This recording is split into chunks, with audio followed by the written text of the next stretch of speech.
I'm David Knowles, and this is Ukraine, the latest. Today, we bring you the latest updates from across Ukraine, discuss the state of Ukrainian sport, and Don Nicholls interviews Lord Ricketts on a new report that examines the long-term impact of Russia's invasion of Ukraine for UK-EU relations. Bravery takes you through the most unimaginable hardships to finally reward you with victory. If we give President Zelensky the tools, the Ukrainians will finish the job. Slava Ukraini! Nobody's going to break us. We're strong. We're Ukrainians. Every weekday afternoon, we sit down with leading journalists from the Telegraph's London newsroom and our teams reporting on the ground to bring you the latest news and analysis on the war in Ukraine. It's Friday, the 2nd of February, 1 year and 342 days since the full-scale invasion began. And today I'm joined by Associate Editor Dominic Nicholls, Assistant Comment Editor Francis Sternley, and our guest is British-Ukrainian sports journalist Andrew Todos. I started by asking Dom for the latest news from Ukraine. Well, thanks, David. Hi, everybody. Hi, Andrew. Welcome. Russian drone strikes last night across Ukraine, more than the night before, although that was an aberration of only 4. Only 24 last night, so not to the usual number, but still had an effect. One drone strike cut off electricity in President Zelensky's hometown of Kryvyi in the early hours of this morning. This is from the national grid operator Ukrainian. The power outages briefly trapped 113 miners underground, but they got out a few hours later. That came from the city's mayor, Alexander Vikul. Ukraine's air defense said they shot down 11 of 24 of the drones that all aimed at critical national infrastructure across the southeast of the country. Mr. Vikul said there had been a blow to the critical infrastructure of our city, and around 100,000 people had been left without electricity, including some of the city's hospitals, kindergartens and schools. He said the situation was under control by 7 a.m. and everywhere, including all hospitals, had electricity again. Now then, next one. General Valery Zaluzhny, the Commander-in-Chief of the Armed Forces, has been commenting. Controversial timing, you might think. I wonder if he's, given the mood music of this week, whether he's going down fighting, perhaps. He said the country can't match Russia's manpower in terms of quantity without taking unpopular measures, as he describes it. It's being interpreted as a veiled swipe at President Zelensky. General Zaluzhny said Ukraine should seize the moment, alluding to the supposed reluctance on behalf of the president to back the call, Zelensky's call for a military draft of up to 500,000 people. He's gone public with his views in an op-ed for the US network CNN, published yesterday. He wrote, "We must acknowledge the significant advantage enjoyed by the enemy in mobilizing human resources and how that compares with the inability of state institutions in Ukraine to improve the manpower levels of our armed forces without the use of unpopular measures." Now, he's long argued that as many as up to 500,000 people might need to be called up to counter the numerical advantage that Russia has. He suggested Ukraine must also change the way it fights if it's to gain the advantage. He said the challenge for our armed forces cannot be underestimated. It is to create a completely new state system of technological rearmament. He highlighted drones in particular, saying they were crucial, provided the best way for Ukraine to avoid being drawn into a positional war where we do not possess the advantage. Now, this article was written ahead of any anticipated, expected, possible announcement of his dismissal. And CNN had earlier reported that President Zelensky was set to announce that sacking by the end of this week. There have been a lot of criticism of the media and of us for talking about the possible sacking of Zaluzhny, but I do think it's a legitimate piece of news, or at least commentary, and I think an honest discussion about leadership, management, national structures and whatnot is not as much of the Kremlin and their trolls would like to portray it an admission of failure or a sign of weakness. But I think it's a healthy and live debate. But if anybody wants to display their one-dimensional grasp of international security, go ahead, post me an abusive comment on Twitter. Just remember, I mute, I don't block, so you'll never know that I'm not listening. And anyway, I just like the thought of you furiously master tweeting into an empty room. Now, next one. France has confirmed that 2 French aid workers were killed in a Russian strike. They're part of the strikes last night. Ukrainian officials said this was near the city of Kherson, although I can't find a date exactly when that happened or a time, because I think it was last night, not exactly sure. Stéphane Séjourné, France's foreign minister, said on Twitter, Russian barbarity has targeted civilians in Ukraine. 2 French humanitarian workers paid for their commitment to the Ukrainians with their lives. Russia will have to answer for its crimes. President Emmanuel Macron called the killings a cowardly and disgraceful act. Similarly, although not linked, 2 workers with a Swiss church aid have been killed in southeastern Ukraine, other staff members wounded. Now, an update on the shoot-down last week of the Il-76, the military transport plane. A Ukrainian intelligence official said that Kyiv has repeatedly asked Russia to hand over the bodies of the alleged prisoners of war who Moscow claimed were killed in the downing of the Il-76 by Ukrainian forces about 10 days ago. Andrei Yusov, spokesperson for Ukraine's military intelligence, said that Kyiv had urged Moscow to hand over the bodies of those who died in the crash on January 24th. But so far, Moscow has refused to do so. Mr. Yusov reaffirmed Ukraine's call for an international probe into the crash that would determine whether the cargo plane carried weapons, as has been suggested, or passengers along with the crew. Now, Russia and Ukraine, obviously, over the last 10 days have been trading accusations. Moscow accusing Kyiv of killing its own men. Ukraine dismissing Moscow's assertions as rampant Russian propaganda. Kyiv's neither confirmed nor denied that it downed the Il-76. And Russia's claim that the crash killed 65 Ukrainian prisoners of war couldn't be independently verified. Ukrainian officials did say a prisoner swap was planned for that day, but they also say Moscow did not ask for any specific stretch of airspace to be kept safe for any period of time, as it has for previous prisoner exchanges. Russian state news agency RIA Novosti, they carried a story today quoting a few regime officials. Dmitry Peskov, Kremlin spokesman, he said Moscow hadn't received a Ukrainian request to hand over the bodies. Putin said Russia wouldn't just welcome, but would insist on an international inquiry into the plane's downing that he described as a crime by Ukraine. And Sergei Shoigu, Russia's defense minister, said the crash was a result of Ukraine's cynical actions. Make of that what you will. Moscow say that Kyiv shot the plane down using US-made Patriot or German Iris-T surface-to-air missiles. Kyiv has not commented on that aspect of it, but challenged details of Moscow's account and also has called for an international investigation.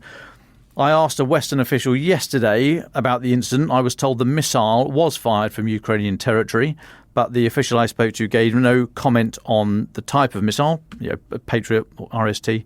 The official also said it was not clear if any prisoners of war were on board. So we will keep our eyes on that. Elsewhere in the brief with the Western officials, just a few sort of bullet points from that. The officials said there's little prospect of a breakthrough by either side at the moment on the land campaign. There's no strategic significance to the recent Russian tactical gains. Russia's main effort still seems to be, for the moment, Avdiivka, where Russia has lost significant numbers of personnel and vehicles, mostly by drones. Russia is seeking to bypass the main fortifications in the city by using a number of the service tunnels there. It is said to be very attritional with no strategic gain even if Avdiivka is taken by Russia. The officials also said Ukrainian Marines are still on the left bank of the Dnipro despite multiple Russian attacks. Russian attacks are not lacking for ammunition, but they are exceedingly poor in training and coordination. Most likely scenario for the rest of 24 is continued attritional warfare with no decisive breakthroughs. On the Black Sea, the official said the Ivanovets guided missile corvette yesterday was destroyed, and also that Ukraine is now exporting through the Black Sea, Ukraine's exports through the Black Sea are at pre-February 2022 levels. Ukraine's economy expected to grow by 4 or 5% this year, and whilst the official said that the pledge of money yesterday by the EU was welcomed, just made the point that Russia's economy at about $2 trillion a year pales against the external supporters, mainly the West, the economy at $50 trillion. And so the official didn't make the point, but I would just reiterate, you remember former British General Sir Richard Barron speaking at the Lucerne Dialogue just before Christmas said, this is not about affordability, this is a choice, it's not about the money. The money is there. It's the political will that seems to be lacking at the moment. Just one last one for me, David. There's an interesting story in today's Financial Times about Euroclear, a Belgium-based financial services company that specialises in the settlement of securities transactions. Euroclear earned 4.4 billion euros last year from Russian assets it holds that have been immobilised by EU sanctions. So Euroclear is holding about 190 billion euro worth, or euros belonging to Russia's central bank, that Moscow can't get hold of due to sanctions. And that money is accruing interest. So EU nations voted unanimously on Monday, approving rules for that interest, that interest money, to be used to support Ukraine. Now, unfortunately, that legislation will only apply once the new rules come into force, so in a few weeks' time, not retrospectively, but the European Commission is preparing further legislation to seize retrospective profits that companies like Euroclear have set aside. It's not their money, they're very clear on that. They put it separately, they know it will go somewhere eventually, but that money is there, and this amounts to billions. Now, this area is fraught with technical and legal difficulties. I raise it because I think it's an interesting point, but also I interviewed Lord Ricketts, chair of the House of Lords European Affairs Committee, a couple of days ago. That interview is coming out today, I believe. And we talked about this, and the seizure of Russian assets is very difficult because it's difficult to show ownership. And if an asset is part owned by someone who is sanctioned, part owned by someone who isn't, it's very difficult to then sell that on and try and use the money for Ukraine. But if you've got a cash sum, or if there's interest that's being gained in cash terms because of frozen sanctioned assets, that is a much, much easier thing to get your hands on. Still legal and technical challenges, but that is an area, and Lord Ricketts said that is something that has been actively pursued and could be a way through this what do you do with frozen Russian assets argument, and could realise a lot of money in fairly short order. So listen to the interview, have a look at that article in today's FT, and keep alive to this idea that frozen Russian assets could be useful even if you don't seize the properties, the yachts, the X, Y and Z. And I'll take a break there, David. Thank you very much for all of that, Tom. Francis Dearnley, what has taken your eye today? Well, thanks, David. I said yesterday we were unsure of what may or may not have been conceded by Hungary or the EU in order to see that €50 billion aid package for Ukraine agreed by the 27 member states of the bloc. But we are beginning to hear the predictable spinning from both parties. So Viktor Orban is saying he went to the wall, his phrase, for his country before agreeing to the deal on Thursday, claiming that he averted the risk of losing EU funds earmarked for Budapest from the bloc's joint coffers. In an interview on State Radio yesterday, where he addresses, of course, his domestic audience, important to emphasise that, Mr Orban said the agreement reached on Thursday was a good one. If this deal had not been reached and Hungary had continued to use its right of veto, then 26 member states would have agreed to send the money to Ukraine and would have taken away the funds earmarked for Hungary and sent that to Ukraine as well. Why would that have been good? We are not sending weapons to Ukraine. We get our money from Brussels and we will contribute to the civil financing of Ukraine. Now, as Joe Barnes is always keen to emphasise, Viktor Orban talks tough, but often folds in private. So we should take what he says here with the usual caveats and remember his audience. This may not be what really took place. And I think we will learn more about the nature of the conversations that took place earlier this week in due course. The next debate, of course, relating to Hungary, is on Sweden's accession bid to NATO. Pressure is mounting for Orban to ratify Sweden's bid as soon as possible now. As we reported, he says his government backs Sweden joining the alliance, but he faces pressure from abroad to accelerate the process. So senior US lawmakers have said they want Hungary to immediately approve Sweden's accession. Opposition lawmakers in Hungary have called on an extraordinary session of Parliament for Monday to try to put that bid on the agenda to go through Parliament as soon as possible. But lawmakers in the governing party, Mr Orban's party, told Reuters they would wait until a meeting between Mr Orban and the Swedish Prime Minister, the precise timing of which is uncertain. I think it's fair to assume that Orban will want to try and get something from Sweden in exchange for a timely approval process. So lingering short-term frustrations remain, but if one steps back, we enter February 2024 with a significant package of support approved for Ukraine and Sweden set to join NATO very soon. Both are vitally important for the long-term trajectory of both the war and European defence. So it's important, I think, we mark this moment. Hungary is well known, of course, to be a challenging partner in the security context, to put it mildly. Another, of course, is Turkey.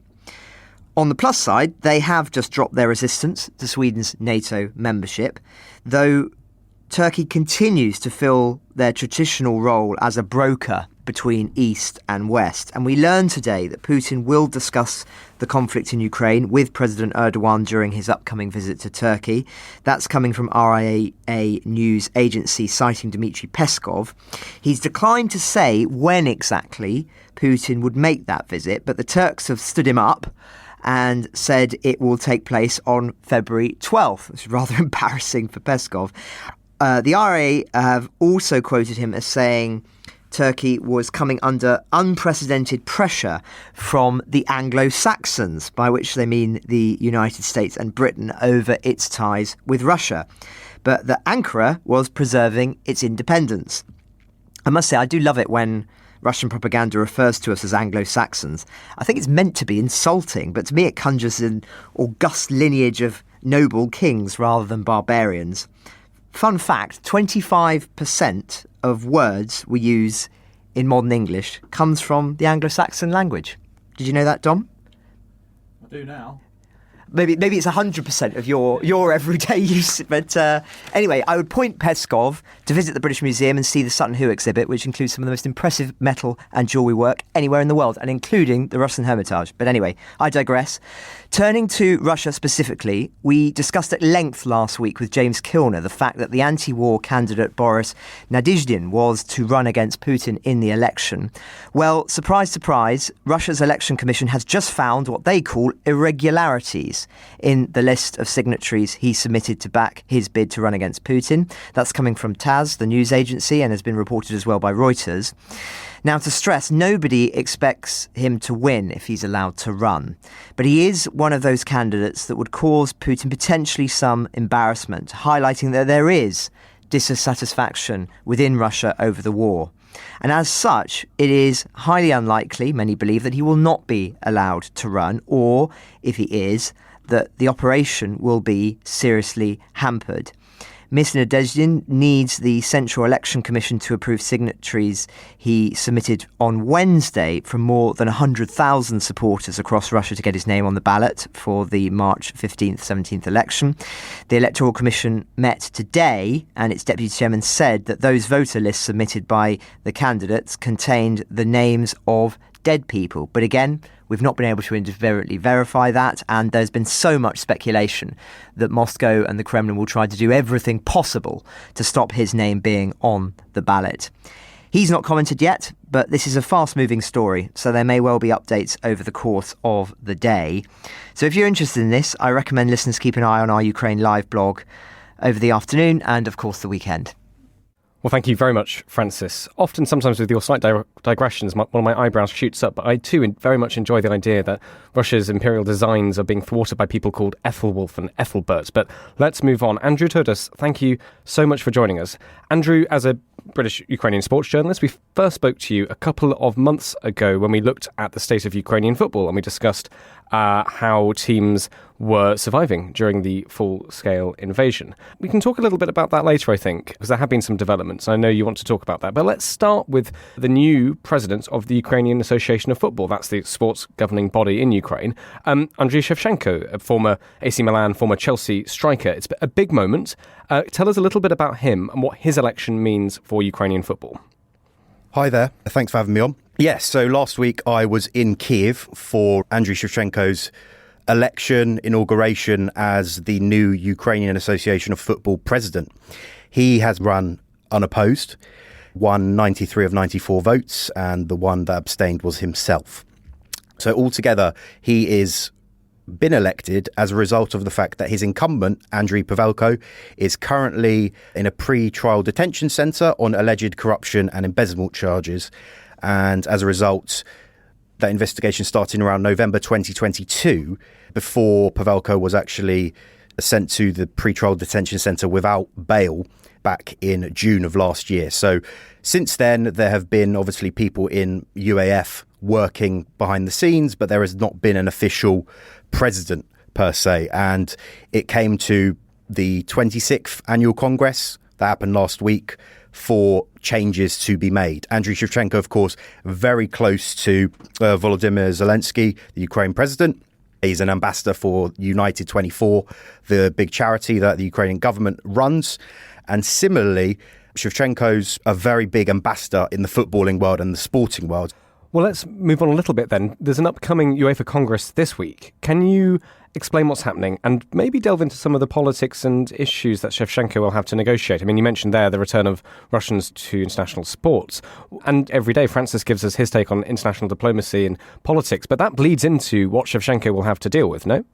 Absolutely. So, I mean, one of the first things that Andriy Shevchenko mentioned when he was elected was to some of the British media was saying that he'd like Alexander Cheferin, the UEFA president, to come to Ukraine and see it for himself, especially after last year there was talk of allowing under 17 Russian national teams to return to qualifying competitions, because at the moment they are banned. And following the full-scale invasion back in February 2022, following pressure from a number of different UEFA states who said they wouldn't play Russian sides, that's when they were officially banned per se.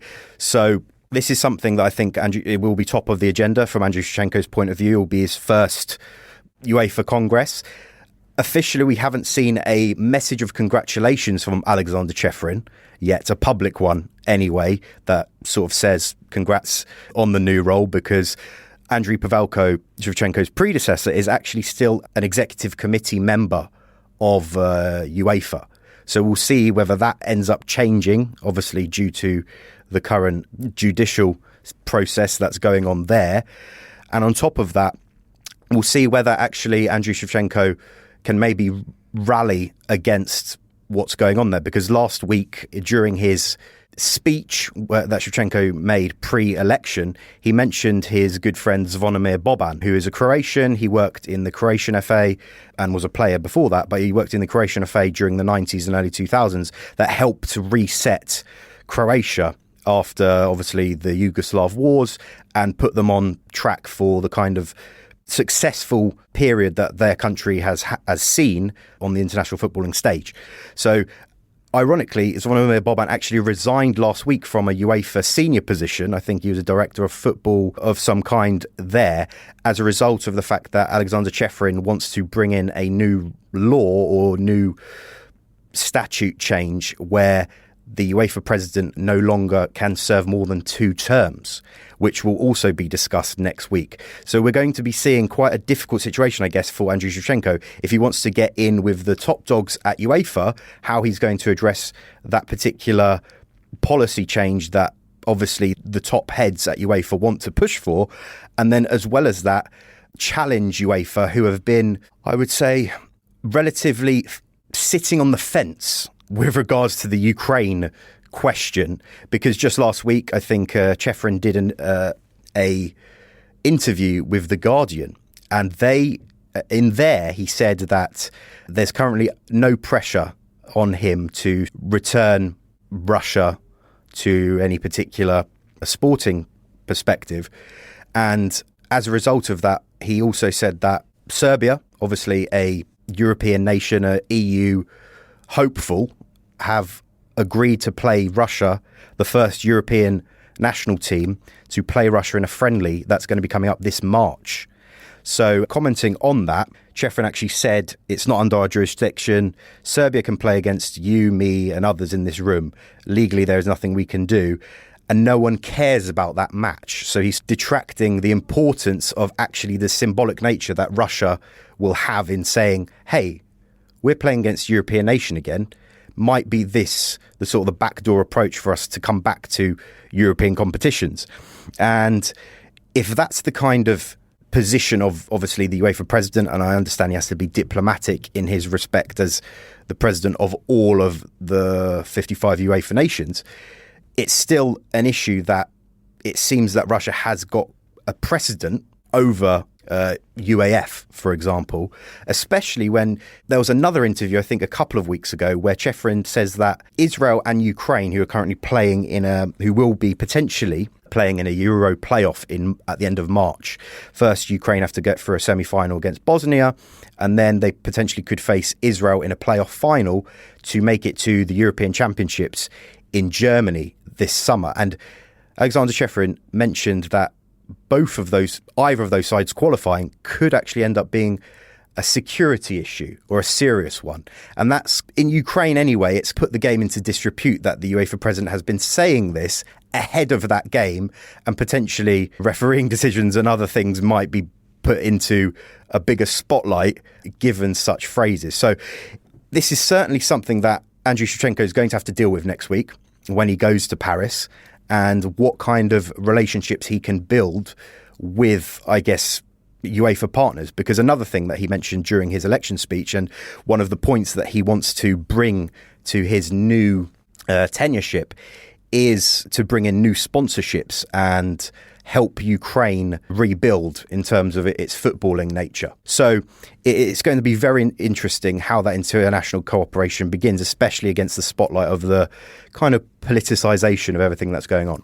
That's a fascinating account, Andrew, of how international politics bleeds into sport and how nations do try and manipulate it and change it. Thank you for talking us through that. Let's move away from Shevchenko then, look back at Ukraine. Last time, as I said, we spoke a little bit about the resilience of Ukrainian clubs. You mentioned one had definitely closed and many were facing difficulties, of course, in the face of the full-scale invasion. Do you have any updates for us there? What's the current state of affairs? So currently the professional Ukrainian football landscape's on a winter break. Its annual one started at the beginning of December and will end towards the end of February, when the second half of the season resumes for the Ukrainian Premier League and the two leagues below that. At the moment, most of the top flight clubs are there in either Turkey or Spain on their winter training camps, playing friendlies, preparing for things. And I mean, in the context of how clubs are dealing with it, I guess we can give the example of Shakhtar Donetsk, obviously Ukraine's probably most well-known club at this moment in time and most successful one at this moment in time. They have signed two players during this winter transfer window, one for 15 million and another for 16 million euros. So that just shows that despite the circumstances that are arising in Ukrainian football, where obviously there is instability, Ukrainian clubs such as Shakhtar are still signing players, or able to. Obviously, that is aided with the fact that they sold Mihailo Mudryk to Chelsea last winter for a deal that could be worth up to 100 million euros, given certain bonuses and everything that happens there. And on top of that, other clubs in Ukraine that are funded by wealthy businessmen and businesses, they're also making signings, maybe not as extravagant as the ones that Shakhtar are making, but it seems to me that there is a slow growth happening, especially in the top flight of Ukrainian football when it comes to club management. There has been talk of potentially some other clubs in the lower leagues that could be under financial issues and the likes, but that's currently more unofficial. We'll see how that progresses towards the end of the season and if there are any problems that arise from that. But I guess the main thing is that there are a few new wave sides that are coming in, some that have got owners that are related to agriculture. One of them is quite a wealthy billionaire who owns one of the big Ukrainian supermarket chains. And as a result, he's putting in quite a lot of funds into his club. It's one of the clubs that heavyweight boxer Alexander Usyk actually signed for at the start of this season as a kind of token player. But there is expectation that potentially after his fight in a few weeks against Tyson Fury, he may potentially line up for the club in the Ukrainian Premier League in a game. So that will be quite interesting to follow going forward. Well, I know Dom and Francis have got two questions or several questions to come. So one more from me. Before we went on air, Andrew, as you mentioned there, in the winter break, Ukrainian teams training in Turkey and playing friendlies. But also there are Russian teams doing the same thing. Can you talk a little bit more about that? Absolutely. So there's a bit of a sporting political scandal coming about that this winter break, of course, Russian clubs have also been across Turkey. They've been in Dubai, Qatar, and as have European sides, including clubs from EU countries. So this first came up, or as a quite a big headline story last week or the week before when Slovan Bratislava from Slovakia inadvertently posted that they would be playing a friendly against Dynamo Moscow. And as a result, and far by mine and Ukrainian media's point of view, this is the first match between an EU club against a Russian side. Okay, it's a friendly, it doesn't really mean much, it was behind closed doors, but still, the symbolism of it is very important because there were already articles coming out in the Russian media saying, or is this the beginning of the start of our clubs coming back into the foray of UEFA, and maybe we might be able to get more out of this as a result of it. Big scandal happened. Slavia Praha, the Czech club, they were meant to be playing Slovan Bratislava a few weeks after this game. As a result of seeing that Slovan were playing against Dynamo Moscow, they cancelled their game against Slovan and said that we will not be playing clubs that are playing against Russian sides. And they've been quite supportive of Ukraine and Ukrainian refugees and the like since the war began. And as a result of that, a domino effect has happened. Ukrainian clubs were meant to be playing against sides that had played or were planning to play Russian clubs, and they have since cancelled those games as well. And it's something that I think we'll have to be looking into going forward with how these Russian clubs anyway start to attempt to try and work their way in. Because over the past 2 years, and especially over the past year in particular, there have been a lot more transfers between European sides and Russian sides. Literally in the past few days, I think a Chilean forward from FC Twente in the Eredivisie in the Netherlands moved to Spartak Moscow for 13 million euros. And I think there was a big investigation piece in how funds, despite sanctions, have been able to move between both clubs, or Russian clubs and EU clubs and the likes, over the past year. And it's some shady business, to say the least. And I guess it's slightly worrying in that respect. And it might be something that Andriy Shevchenko, in his new tenureship, going back to that in the UAF presidency, can maybe start bringing a bit more focus to, because Ukraine, or the Ukrainian Association of Football, has been quite maybe not as effective as it could have been over the past 2 years. So we'll see how that goes forward. Andrew, thanks so much for your time today. I just wanted to stay on this theme that you're talking about at the moment, which is the direction of travel regarding Russia being allowed to partake in international sport.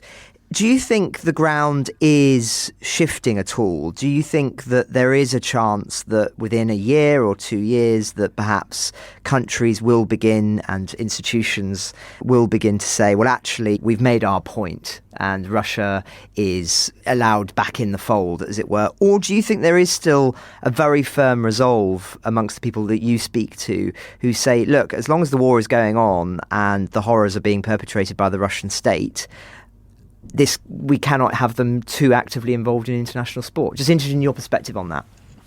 Absolutely. So I think it's a double-edged sword at the moment. So we have to wait and see how exactly Andriy Shevchenko approaches this in UEFA next week and going forward, I guess, over the next 6 months, year and a half, as you mentioned.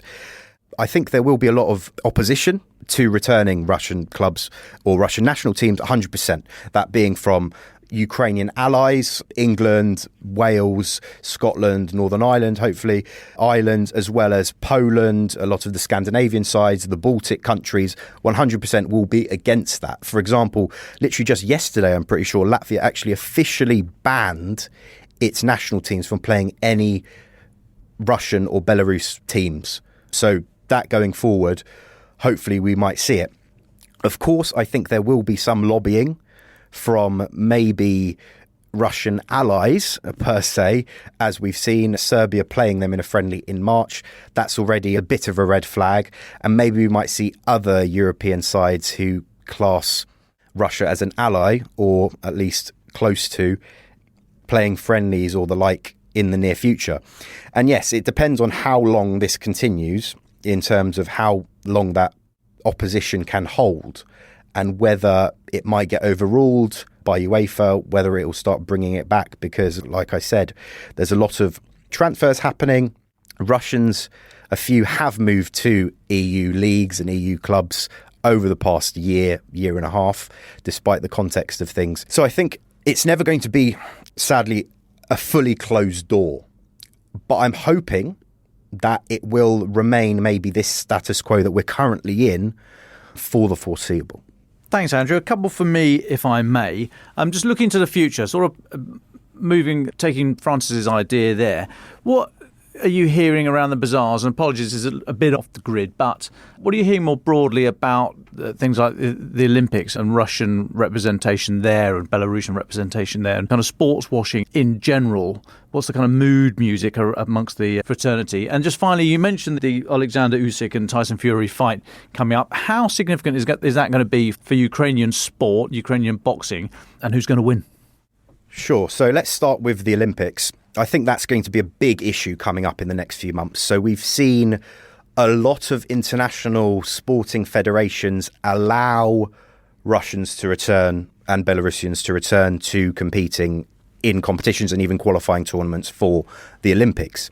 The overwhelming majority, as far as I'm aware, are all based on these Russians have to be neutral or come as neutrals under the white flag and not fight. However, there are plenty of Ukrainian organizations and media outlets that have been making big lists and lobbying the fact that a lot of these Russian athletes have actually shown public support for Putin or the war or been involved in something related to it that is overwhelmingly negative regarding everything that's going on in Ukraine right now.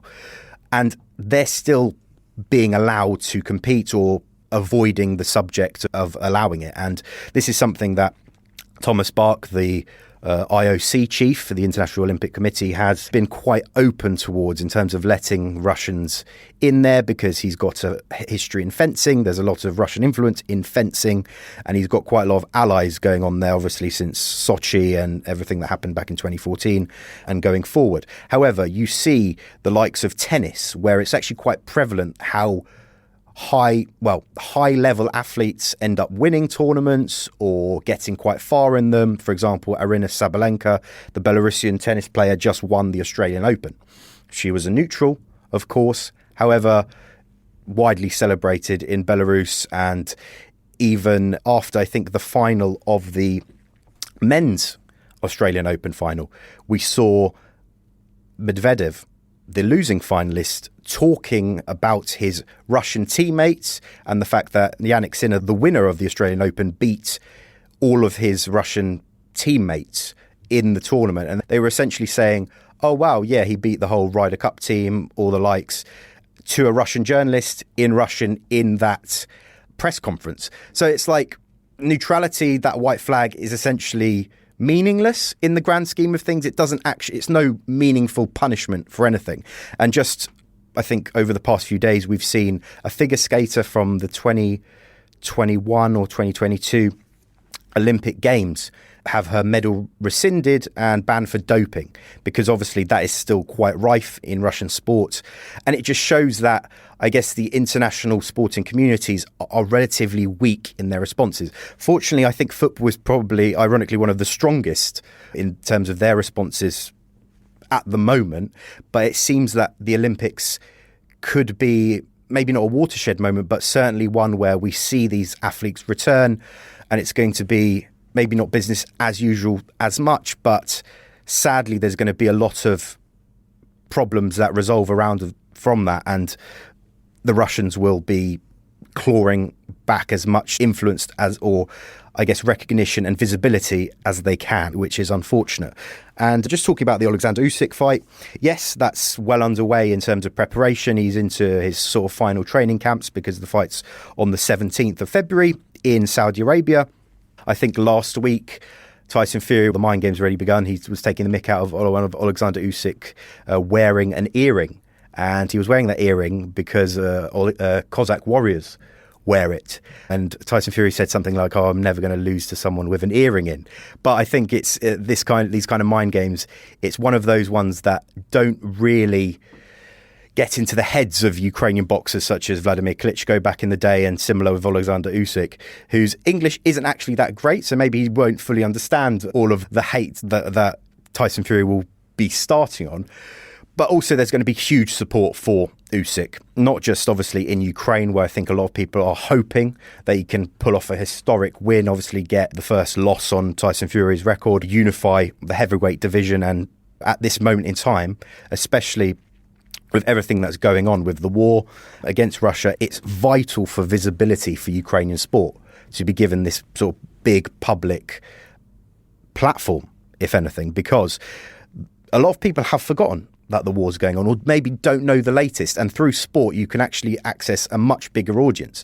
And that's similar to the Euros this summer. It's actually hugely vital for Ukraine to qualify for them, because it's going to give a billion people audience a fact of before every game, during every game, in the build-up, to remind people that there's a war going on, everything that's happening, and to ensure that that remains in the public consciousness to maybe those people that don't follow public affairs so closely and everything that's surrounding it. Well, thank you so much, Andrew, for your time. We'll come back to you for your final thoughts after Francis and Dom. Dom or Francis, who would like to start? Well, thanks, Dave. That was really, really interesting. And thanks, Andrew, for your time today. I'll never bet against Tyson, but nonetheless, I think it's going to be a great fight when it does happen. It's been a while since we've been able to discuss the ongoing legal processes around Russian war crimes, David. And there has been a development today. The International Court of Justice is ruling on whether it has jurisdiction to hear a case filed by Ukraine in the days after Russia's invasion, accusing Moscow of breaching the Genocide Convention. Kyiv claims that Russia breached the landmark 1948 convention by using trumped-up claims of genocide in the eastern regions of Luhansk and Donetsk as a pretext for attacking Ukraine nearly 2 years ago.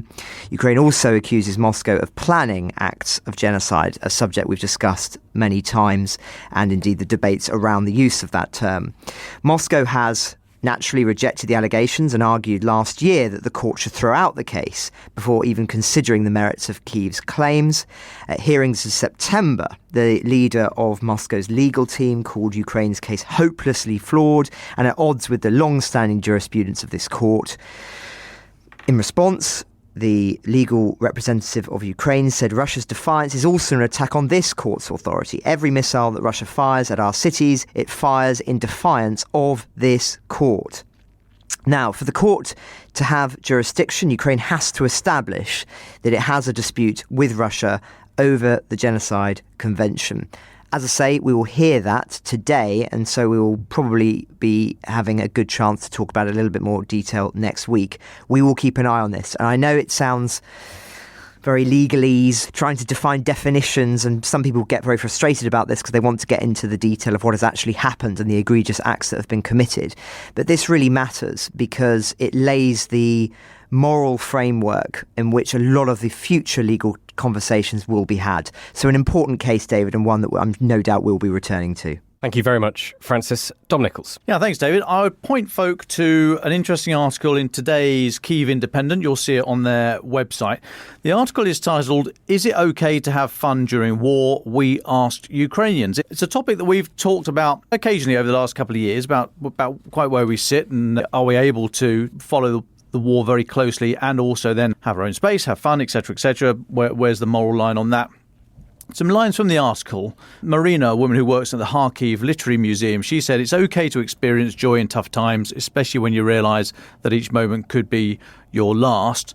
And a lot of the people interviewed said that they're not only doing nice things, going to gigs and what have you, going to coffee shops and restaurants, not only does it offer some relief, as they say, from the constant blare of air raid sirens, but it also sends a sign to Russia that Ukraine will never surrender. Now, the article does say that some soldiers on the front line objected to things like a lot of photos on social media showing people elsewhere in the country partying, going on about their holidays and so on and so forth. But I think it's something that we should have a constant debate about. I welcome people's thoughts here, but we do get a lot of emails about people feeling frustrated and angry with the war, and do they then have the right to be able to go and enjoy themselves in wherever they are around the world?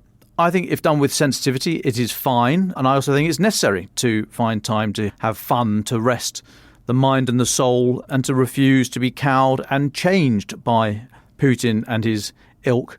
I think that goes for all of us, regardless how geographically or personally close to the war we are. And for my two penneth this weekend, I'm going to be busting some shapes at the Margaret Glaspie gig here in London, part of Independent Venue Week. I know Francis will be putting his earring back in and working out against the post of Tyson Fury. Still haven't been to Abervoyage yet. Sorry, Mum.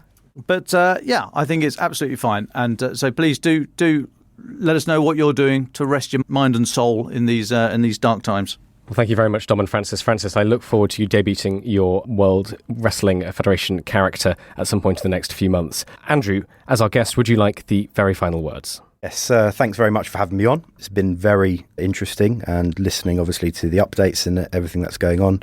An avid listener when I'm not on as well. So very pleased to be back on here.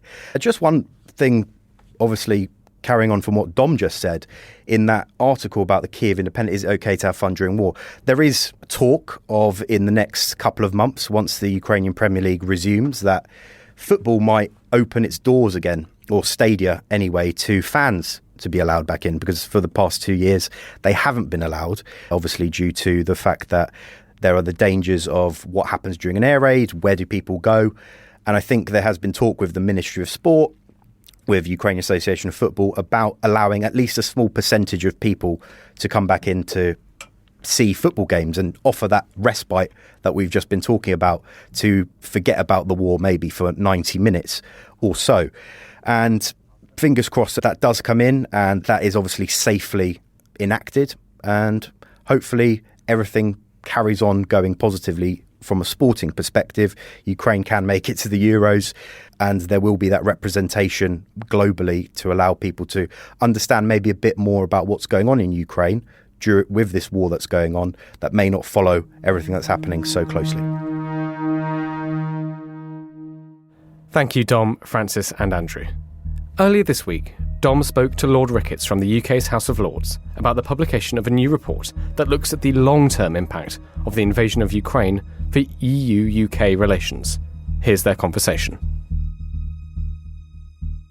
Lord Ricketts is chair of the European Affairs Committee of the House of Lords, the committee appointed to consider matters relating to the UK's relationship with the European Union. And in a diplomatic career spanning 40 years, Lord Ricketts has been the British permanent representative to NATO, has served as chair of the Joint Intelligence Committee under Prime Minister Tony Blair, and was the UK's first national security advisor from 2010 to 2012 under Prime Minister David Cameron. Sir Peter's last post was as ambassador to France, where he was heavily involved with UK-French defence cooperation following the 2010 Lancaster House treaties. Lord Ricketts, welcome to The Telegraph and to Ukraine the Latest. Thank you for having me. We are talking today about your committee's report titled The Ukraine Effect, the Impact of Russia's Invasion on Ukraine and the UK-EU Relationship. It's released this morning and says it seeks to look beyond the immediate crisis management of the war towards the handling of longer-term issues, focusing in particular on sanctions, the UK-EU defence relationship, the reconstruction of Ukraine, and long-term implications for the UK-EU foreign and security relationship. The report says Russia's invasion of Ukraine has provided a context for more pragmatic and practical cooperation between the UK and the EU, prompting them to put aside disagreements to address a common threat. Do you think the starting point of the UK-EU relationship in this regard is where it would have been had Brexit not happened? I don't think we're quite back to that point, no, but wars tend to clarify things and simplify choices. And you'll recall that the UK government, when they negotiated the trade and cooperation agreement with the EU, decided not to have a part on foreign and security policy cooperation. So there was no agreed structure for talking to the EU about those issues. Then came the war in Europe, and 2 years on from that, we thought it was a good time to take a look at what the impact of that had been on our cooperation with the EU. And not surprisingly, we found that it had totally changed the context. When you're faced with major war on your continent, you have to go back and look at the assumptions that existed before. And we found that in the course of these 2 years, some very effective ad hoc cooperation had developed between the UK and the EU. not, I'd say, at a level it would have been if we'd been still a member of the EU, but I think all of us on the committee accept that we're now outside, we have to make the best job we can of that, and that this has been a very interesting example of the UK and EU, under the pressure of war, working out some quite effective practical ways of working together, for example, on sanctions. Talking about sanctions, I note the Foreign Secretary, when interviewed for your report, he said that without sanctions, Russia would have had over $400 billion more to fund the war.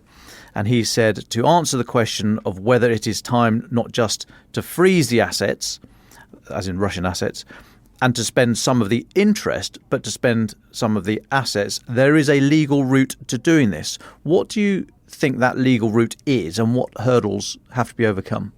Well, that was a tantalising comment from Lord Cameron, and we're all agog to know exactly what he means, because there's been quite a lot of controversy, discussion in legal circles about whether it's legal to seize the actual underlying assets and sell them and use the proceeds. This comes at a point where we've introduced, UK has, EU has, US as well, a very comprehensive range of sanctions on Russia, financial, economic, energy, defence sanctions. And we're probably about the end of how far we can go on that, not much else we can sanction. So the story from now on is, first of all, enforcing them and combating circumvention, which is definitely going on, and we have evidence in our report of countries like the UAE and China and Turkey being used for evasion of sanctions to get high technology goods, for example, to Russia. And then the next frontier is, can we use those frozen Russian assets, financial assets in central banks and others, to sell them and to use the proceeds in Ukraine? And so we pressed the Foreign Secretary on that when he came and gave evidence very kindly to us just before Christmas, and he said the words you've just quoted.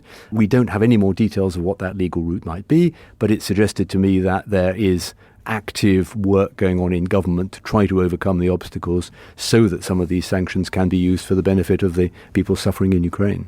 I mean, I'm no sanctions expert, but I would imagine this is an area fraught with legal difficulty. If there's joint ownership of assets, I would imagine that would be very, very difficult to untangle. But do you think it would be similarly difficult to use, as Lord Cameron suggested, the interest accrued? Because that's a financial sum and could, in extremis, be paid back if a court, for example, the ICJ, at some point in the future said we got it all wrong, you have to pay it back. Easier to pay back a lump sum of money than to try and put the yacht back together or what have you. I mean, is interest an easier way, do you think, to tackle it? Like you, I'm not an expert, but I think that's probably right. The concern about flogging the billions and billions of rubles, euros in central bank accounts is that would really knock confidence in the safety of central bank deposits around the world. And many other countries have enormous reserves in central banks who might then get worried about them being seized and sold in extremis. So it's a concern about the stability of the financial system, basically. The same concern doesn't really arise on interest accruing. And if you've got tens of billions frozen, then you are storing up some interest, which is in some sort of account somewhere. And I think that would probably be easier to use, less risk to the financial stability more widely. Now, how much of that is actually going on, how much governments are actually looking at ways of getting their hands on some of these central bank deposits and actually selling them, we don't know. But yes, interest accrued, I think, would be a probably easier way to go. Do you get the feeling that the government really wants to close with this issue, or if it's just too difficult, too murky, and they'd rather make the right noises but really not get involved? I think everyone is conscious that getting government money for Ukraine is getting more and more difficult. I mean, the UK, we've paid our share for this coming year. Rishi Sunak announced that when he went to Kiev a couple of weeks ago. The US is still stuck in Congress. The EU is still stuck over Mr. Orban's objections, although they may be going to overcome that in the next couple of days. In those circumstances, if government money is getting harder to find, another obvious source of financing for humanitarian work, for reconstruction work in Ukraine, would be Russian assets. So I think the government and other governments, the US and others, are seriously looking at ways of doing this and trying to mitigate the risks I was talking about to the financial system, because getting money to Ukraine is becoming more difficult. You talk about reconstruction there. Are we splitting hairs when we talk about money, let's say either sanctioned assets or the interest accrued from it. Should those funds be used only for reconstruction? Could they be used for weapons? Are we splitting hairs by saying, oh, no, it's under the sort of banner of you can't be a little bit pregnant? Is that a way to think about this? Well, I think for sanctioned assets, you could, in principle, use them for anything you liked, I suppose. If you decided to take the risk of selling the assets, the money is then yours to apply. You'd want to apply it, I suppose, for the long-term benefit of Ukraine. You could show a court, if necessary, that you were creating assets in Ukraine, reconstruction, for example. But the overall Western commitment to Ukraine has got to cover all of the above. Continuing to fund weapons, of course, strengthening their defences, making them the spikiest possible hedgehog so that no future Russian bear, to mix my metaphors, would come and try and eat them, but also the massive amounts of money required for reconstruction. You see the level of destruction around Ukraine now. I mean, that's going to involve hundreds of billions of pounds, euros, dollars. A lot of it's going to have to come from the private sector. So one of the ways in which I think the UK and the EU can really work together for the future in Ukraine is to stamp out corruption, because corruption is something that will absolutely prevent the private sector from taking up their share of the burden in Ukraine. So not only finding some government funds, some international financial institution funds, but also helping the private sector to invest by clearing out corruption, which has been pretty endemic in Ukraine. The Ukrainians themselves say the war has shown us we've got to stamp out corruption and show that the country is ready to join NATO, to join the EU. And I think the UK can play a significant part in that. We know about capacity building, anti-corruption campaigns from the Balkans, from the East European countries when they were first liberated from the Soviet Union. So this is an area, I think, of future cooperation between UK and EU. We reported in the last couple of days, actually, that Transparency International has moved Ukraine up three places in the corruption index, or whatever. I'm going to get the terminology wrong now, but there has been progress there, according to Transparency International. And there's a team this week, US team from the US DOD, Department of State and USAID, specifically looking at whether or not the US aid is being used correctly and if there's any issues with corruption there. They've not found any on any of their previous visits, the last one in November last year. It would be interesting to see if there is any evidence this time. But just generally, do you think Ukraine is moving in the right direction, making the right noises, both? How big a problem is corruption, do you think, still? Corruption has been an enormous problem in Ukraine. Ukraine had a very bad reputation for corruption in previous decades. I think they're absolutely determined to stamp it out.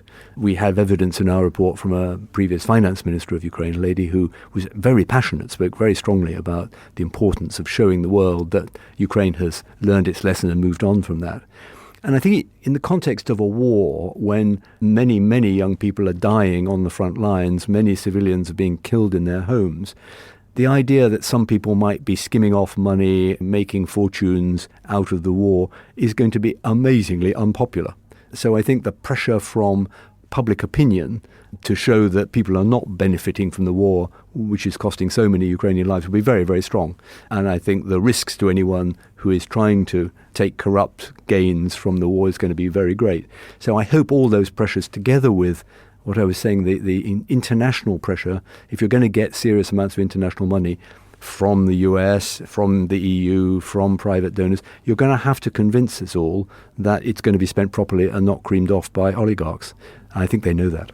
And just finally on sanctions, the committee's exasperation in the delay over the sale of the Chelsea Football Club comes through very clearly in the report. You describe the failure of the British government to utilise Chelsea funds from sale of Chelsea as incomprehensible. What do you think is going on there? Why is it taking so long? And what's the position now of the former owner, Roman Abramovich, or current owner? In House of Lords parlance, incomprehensible is quite a strong word. And it was agreed by all members of my committee, including our Conservative members. So it's a cross-party sense of bafflement, really. What on earth is going on, as you say? This was a deal struck between Roman Abramovich and the government in March 22, when Abramovich was sanctioned and decided to sell Chelsea Football Club, which is worth quite a lot of money. And the money was put into some sort of escrow account. And since then, there's been argument about exactly how it should be spent. We don't know the full details, but the Minister at the Foreign Office, Leo Doherty, who came and gave evidence, said there's essentially a disagreement between the parties on where and how the money should be spent. In other words, I think Abramovich and his crowd want some of the money to be sent in Russian-occupied parts of Ukraine, in addition to those in part of free Ukraine, if we can call it that. And the British government, we think quite rightly, is saying, no, it has to be used for humanitarian relief in the parts of Ukraine that the Ukrainian government runs. That seems to be the disagreement. Frankly, it's very disappointing that the government didn't get that clear in the initial MOU with Abramovich, which they signed, to avoid these 2 years of legal difficulties. David Cameron gave evidence and was very clear. He wanted to get this sorted, and he was clear the money had to be spent only in Ukraine-run Ukraine, which we agree with, but we just want to see this dealt with because there's an awful lot of people who need the money in Ukraine right now, and it shouldn't be stuck for 2 years. I hadn't realised that. So Abramovich is saying that it should be spent in the occupied areas of Ukraine. That seems to be the case. I mean, I can't think what other disagreement there would be between the parties about where the money should be spent. I think the document stipulates it should be spent for relief of victims of the Ukraine war or something rather vague like that. I think he's interpreting that to mean, well, it could be in the Donbass, in Crimea, not just in the liberated or the free parts of Ukraine. Now, we don't know that for sure, but that's pretty clearly what Mr. Doherty was implying. And it's a rather important piece of fudge that was left in the original document. Right, one to keep an eye on. So we've asked for more details of now what is going to happen, what the action is. I think our report might just add a little bit of additional pressure on the government to get this sorted out. I hope so. I said that was the last question about sanctions, but that just raises a question. What happens if there's... Well, I mean, there will be an election almost certainly this year. It has to be by January the 17th, I think, next year, but almost certainly it's going to be later in 2024. If there's a change of government, will the momentum be lost in the Foreign Office? I don't think there would be any change on Ukraine policy if a Labour government came in. I haven't heard anything to suggest that they want to change that at all. They've also been paying visits to Kiev. They've also established relationships with the Zelensky government. So I don't anticipate any change. So no, I don't see why there should be any loss of momentum. I mean, each year, whichever government is in power in Westminster is going to have to grapple with finding the pretty large sums required for Ukraine against all the other spending requirements. I don't think there's going to be any change because of a change of government. Now, on those sums that they need to find, as you say, and looking at the longer-term support for Ukraine, the government of Estonia put out a very interesting document just before Christmas when they crunch the numbers and they say, and they have committed to spending 0.25% of GDP on support for Ukraine. They've committed over 4 years, 0.25% of GDP over 4 years for Ukraine. They say that if NATO did that, that would raise €120 billion a year and importantly, allow Ukraine to plan, to put long-term contracts in place, build new infrastructure if need be, but put those contracts in place for weapon supplies overseas in the long term. And they also say that if there's a change of direction from the US post-election and the US do not contribute anymore, then the remaining NATO members, if they agree to 0.25%, that's still €60 billion a year, a huge sum of money. What do you think of that plan from Estonia? Do you think it's a helpful addition to this discussion? Well, the Estonians are very smart people, and I think that makes a great deal of sense, yes. Because if you're planning not only year-by-year survival, but also thinking ahead to the reconstruction of Ukraine, you need some certainty. Now, and that's the problem. I mean, the UK government has announced money for this year, and of course, given our election, it's probably hard to make commitments going beyond this year. The EU are still stuck getting money agreed for this year. I hope that they can find a way of doing that, and I suspect if they find a vehicle for doing it, leaving Orban to one side, probably he will come on board. Because it's pretty bad to lose your leverage and find that the EU has gone ahead despite your objections and found a way of doing it outside EU structures. The US, I mean, they're struggling to get 1 year's worth of money agreed by Congress, and given all the uncertainties of what will happen in November and how a future president and Congress might look at it, again, it would be very hard, I think, to think about 4-year plans. So the idea is great.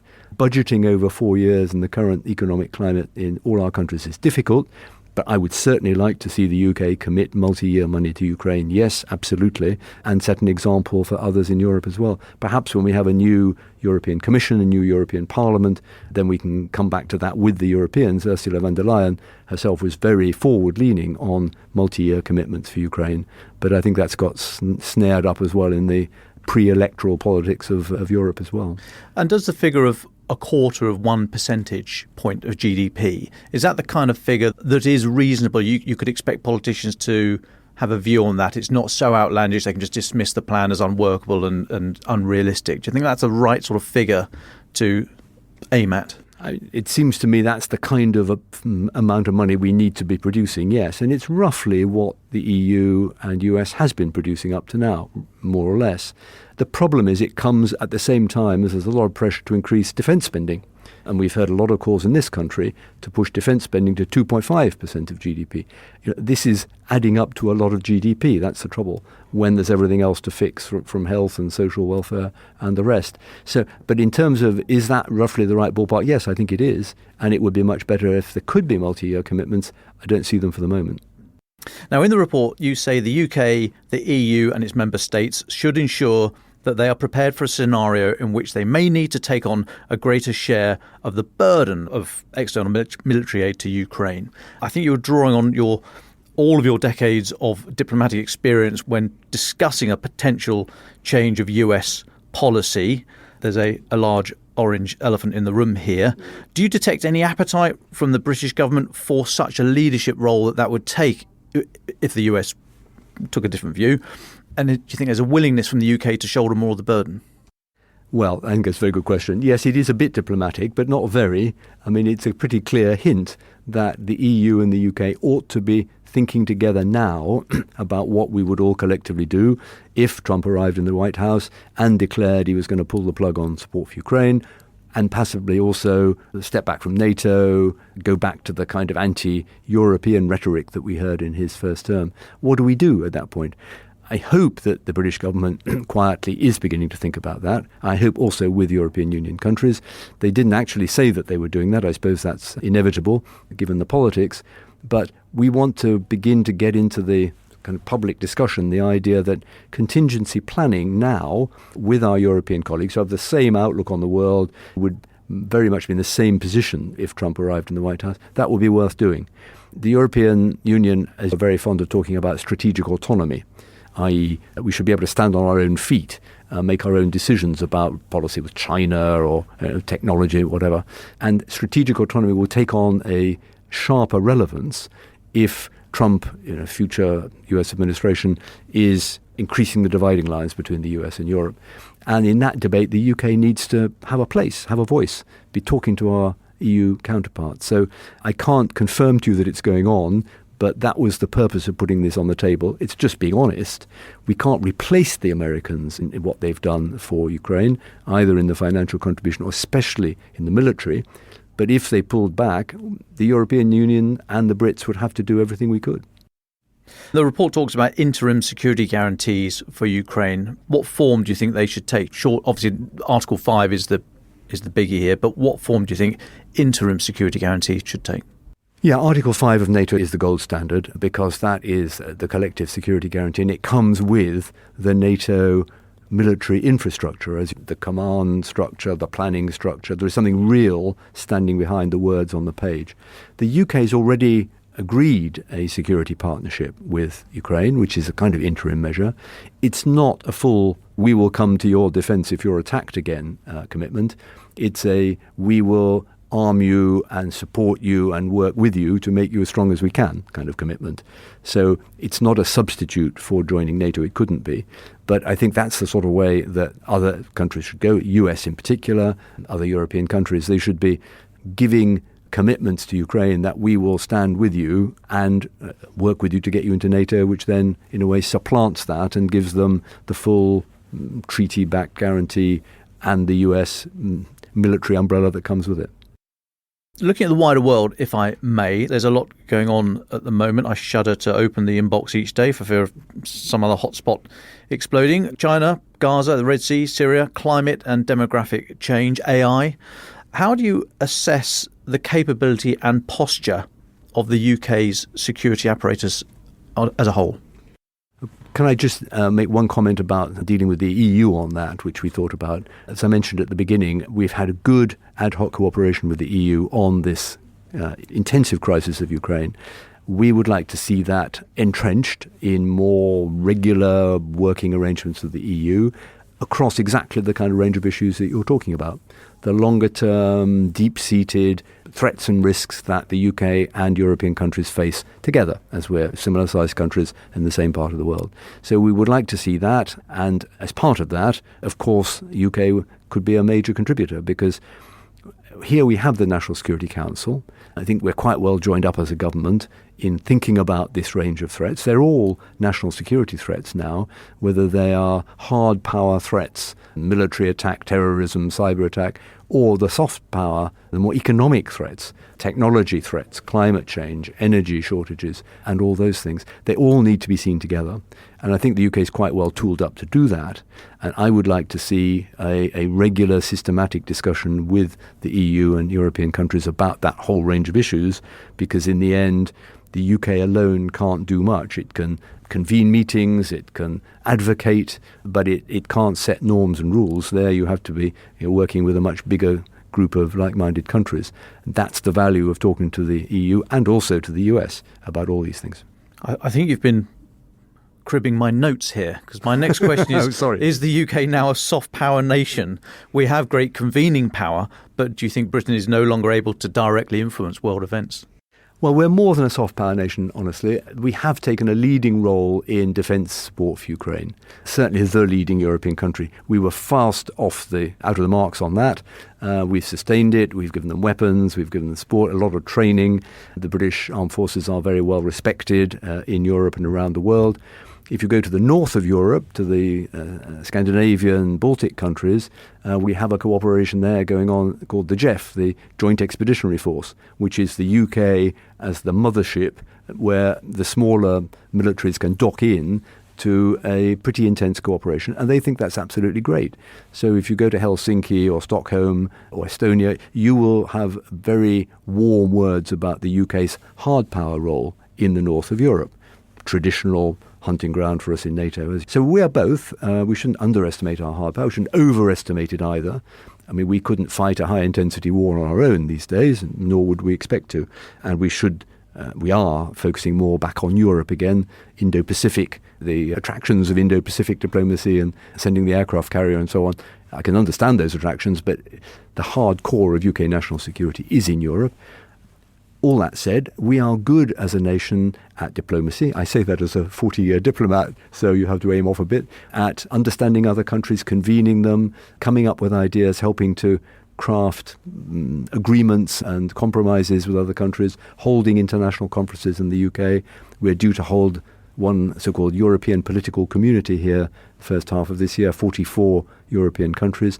That sort of thing the UK is very good at. And we have, of course, the City of London, we have our high-tech sector, we have our respected journalism, we have our universities. So there are soft power assets, and there are hard power. We are a hard power contributor, player, and we work best of all when we're doing that with our friends and allies around the world. We are a very good team player, I think. Generally, I think Brexit was a bit of a diversion from that, created a lot of friction and led to a retreat from the world for a few years while we grappled with our own domestic political demons. Now we are back in the world again. I'm delighted to see Lord Cameron constantly travelling. He's in the Middle East now for the fourth time, I think, since he was appointed a few months ago. This is good. Active, creative diplomacy is all part of what Britain can bring to bear in these various crises.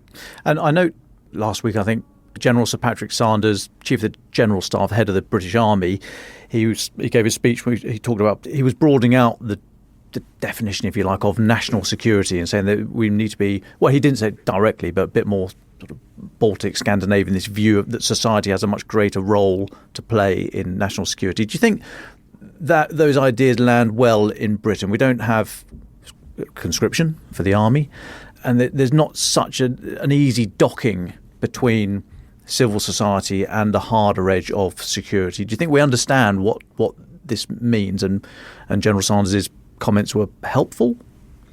Well, two things. I think they were helpful. I think it's right that he should be drawing attention to the increased risks in the world. And no, I don't think the country is at all in tune with that idea. I think if you walk around the streets of any of our towns, you don't feel like we are in a continent that part of the continent is at war, or any sense that war might come anywhere nearer to us. I think there's an enormous disconnect between the world of national security and the armed forces and the threats and risks that they can see, and the ordinary citizen, partly because our politicians prefer not to talk up those things. And General Patrick's warning, I think, was timely. I don't think politicians would have said it like that. And I think partly what he's getting at is that the willingness to volunteer for the armed services or to think about some sort of civilian reserve depends quite a lot on the threat you perceive. And if you think there's a real threat across your border, as you do in Finland, then, all adults will have some sort of at least basic military training and be in a sort of citizen reserve. And that's the kind of thing that General Patrick's got in mind. I don't think he imagines it's something immediate, but I know he's worried about the size of the army, which is dipping down under 70,000 now, the difficulty of recruiting. And I think he wants to get a public discussion going. I think he's only got a few more months in the job. So there's a bit of consciousness raising going on here. No doubt also an implied bid for more resources, which many of us have sympathy with. But I think the fact he said it and the reaction to it shows you that most people in this country are light years away from thinking that there could be any possible existential risk to the country, and therefore very little interest in the kind of citizen reserve he was talking about. But it's important to get that conversation going. Yeah, I noticed Number 10 shut it down very quickly. I think in an election year, no politician really wants to hear that talk, but that doesn't mean to say the General was wrong to say it. No. We get a lot of messages at Ukraine the latest from people around the world. There's a lot going on, as we've discussed. Many people feel scared, frustrated, angry, very anxious for the future and for their children. It is a worrying time at the moment. What message would you have for those people who do feel nervous about the future? It is a worrying time, and our television screens are full of the most awful images from Ukraine, but also from the Middle East and Gaza. And a sense as the Middle East crisis spreads, now with attacks from the Houthis on shipping and the deaths of American servicemen in that ungoverned space between Jordan, Syria and Iraq, everyone, I think, is rightly worried that the world seems to be heading towards disorder rather than the kind of order that we have largely felt for the last 50 years. What can I do, I think a lot of people feel? How can I react to that? How can I have any influence? I mean, the answer, I think, is that in this part of Europe, thank goodness, we have NATO. We are resilient. We're robust. We have the American military guarantee. Putin understands, I think, the danger of putting a foot across any NATO frontier, and that deterrence has held well. But we urgently need to de-escalate this multiplying series of crises. A cessation of hostilities in Gaza would be extremely useful, given the need to cool tensions there. I don't think we're anywhere near a ceasefire in Ukraine, but it will come in the end. All wars do end, finally, and we should be thinking about how that's going to happen and how we preserve European security. So I don't think people should feel panicked or frightened, but it's quite right that we should be thinking more seriously now that our way of life is more threatened than it has been really since the end of the Cold War, and that requires governments probably to spend differently to make sure we have the resilience to face up to whatever comes. Do you wish you were just starting your 40-year diplomatic career, or are you glad you're looking over your shoulder at it? I think having had 40 years was enough for me, but I would say to any young person thinking about an international role like joining a foreign service, go for it. Because the world needs diplomats, the world needs international correspondents on newspapers, it needs people who understand other countries, who commit to helping develop other countries. I never regretted 1 hour of my 40 years as a diplomat, so I would always recommend it to others, although I don't think I'd want to start again.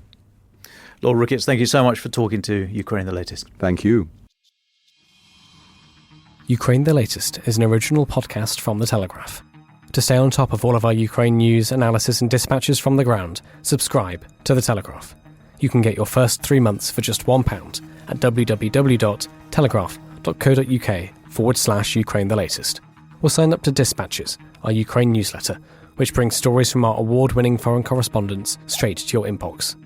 We also have a Ukraine live blog on our website, where you can follow updates as they come in throughout the day, including insights from regular contributors to this podcast. You can listen to this conversation live at 1 p.m. London time each weekday on Twitter Spaces. Follow The Telegraph on Twitter so you don't miss it. To our listeners on YouTube, please note that due to issues beyond our control, there is sometimes a delay between broadcast and upload. So if you want to hear Ukraine the latest as soon as it is released, do refer to the podcast apps. If you appreciated this podcast, please consider following Ukraine the latest on your preferred podcast app. And, if you have a moment, leave a review, as it helps others find the show. You can also get in touch directly to ask questions or give comments by emailing ukrainepod@telegraph.co.uk. We do read every message, and you can contact us directly on Twitter.